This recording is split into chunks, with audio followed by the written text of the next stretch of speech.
दोस्तों, इस कहानी की नाम है मैं कभी हार नहीं सकती। दोस्तों, आपके अंदर ये जो कहानी सुनाने जा रहा हूँ 100% ऊर्जा भर देगा। दोस्तों, इस कहानी से बहुत हमें प्रेरित होने को मिलेगा, हमारे जीवन में बहुत कुछ सीखने को मिलेगा। तो मैं दोस्तों आपसे आग्रह करता हूँ कि अगर आपके घर में भी बहन है, आपके घर में भी माँ है, आपके घर में भी बहन है, बेटी है, तो प्लीज़ इस वीडियो को आप बीच में स्किप मत कीजिएगा, क्योंकि दोस्तों ये कहानी हमारे घर से रिलेटेड बहुत ही मिल सकता है। दोस्तों, चलते हैं कहानी की तरफ। लेकिन मेरे दोस्त, मैं कहता हूँ ना, आप मेरे चैनल को सब्सक्राइब मत कीजिए, वो मेरे को कोई दिक्कत नहीं है, लेकिन इस वीडियो को बीच में स्किप मत कीजिएगा। मैं आपसे दोनों हाथ जोड़कर विनम्र निवेदन करता हूँ दोस्तों, क्योंकि ये कहानी हमारे जीवन में बहुत कुछ बदलाव ला सकती है। हम चलते हैं दोस्तों अपने टॉपिक पर। ये कहानी मधुबन गांव में रहने वाली उस सुमन की है जिसकी उम्र मात्र 12 साल थी। वह कभी स्कूल नहीं गई थी, फिर भी वह कुछ ऐसा करने का सपना देखती थी जिससे वह पूरी दुनिया में मशहूर हो जाए। सुमन के गांव वाले हमेशा उसे पगली कहते थे, क्योंकि वह कभी स्कूल नहीं गई थी, फिर भी वह जिंदगी में कुछ बड़ा करने का सपना देखती थी। गांव वाले सुमन के पिताजी पर इस बात को लेकर दबाव बनाते थे कि सुमन पढ़ी लिखी नहीं है, इसलिए जल्द से जल्द इसकी शादी कर दो, वरना आगे चलकर बहुत मुश्किलें होंगी। सुमन के पिताजी गांव वालों की बात से पूरी तरह सहमत थे। वह सुमन सहमत नहीं थी, उसे तो शादी नहीं बल्कि पूरी दुनिया में नाम कमाना था, कुछ ऐसा करना था जिससे वह लोगों की बेटी होने पर गर्व होता।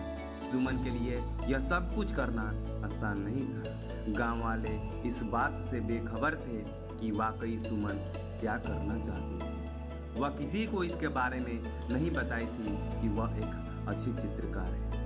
उसे बचपन से चित्र बनाना अच्छा लगता था। शायद यही वजह थी कि उसका मन पढ़ने में नहीं लगता था। वह इस वजह से कभी स्कूल नहीं गई। उनके पिताजी को उसका चित्र बनाना अच्छा नहीं लगता था। उन्होंने कई बार सुमन के बनाए गए चित्र को आग के हवाले कर दिया। फिर भी सुमन हार नहीं मानी, वह चित्रकारी करती गई और करती गई। जब सुमन नहीं मानी तो उसके पिताजी ने उसके हाथ पर छोड़ दिया। एक दिन सुमन अपने कमरे में चित्र बनाने में इतना खोई हुई थी कि उसके पिताजी उसके पास जाकर खड़े हो गए। उसे बिल्कुल एहसास भी नहीं हुआ। तो सुमन, तुम नहीं मानोगी, सुमन के पिताजी ने कहा, यह बेवकूफ़ी वाला काम तुम्हारे किसी काम नहीं आने वाला। पापा, आप मुझे हमेशा नीचे क्यों गिराना चाहते हो? सुमन दुखी मन से बोली, मैं जिंदगी में कुछ करना चाहती हूँ, आप मुझे बार बार क्यों रोकते हो? अगर हमें इस गांव में रहना है तो तुम्हें वही करना होगा जो गांव वाले चाहते हैं। कभी नहीं, मैं जो चाहती हूँ वही करूँगी, चाहे जो हो जाए। सुमन दृढ़ संकल्प से बोली, मुझे हराना किसी के लिए इतना आसान नहीं। तुम यह नहीं चाहती कि मैं तुम्हारे सारे सपने को जलाकर राख कर दूँ। पापा, इंसान में इतनी ताकत कहाँ कि वह भगवान के दिए गए हुनर को जलाकर राख कर दे। सुमन ने कहा, आपने मेरे बनाए गए चित्रों को जलाया है, मेरे हुनर को नहीं। गांव वाले ठीक कहते हैं कि तुम्हारी लड़की पागल हो गई है। सुमन के पिताजी सख्त लहजे में कहा, उसे इलाज की जरूरत है। पापा, आपको बात पता होना चाहिए कि दुनिया में जो भी बड़े काम हुए हैं पागलों से नहीं हुए और वो करते रहेंगे। सुमन बोली, मैं भी उन्हीं पागलों में से एक हूँ, मुझे लगता है तुम्हें समझाना बेकार है। सुमन के पिताजी ने कहा और तुनकते हुए कमरे से बाहर चले गए।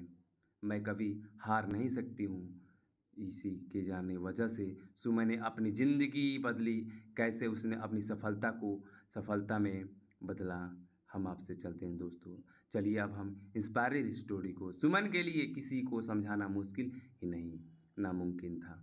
अगर वह अपने पिता को समझा नहीं सकती थी तो वह दुनिया में किसी को भी नहीं समझा सकती थी।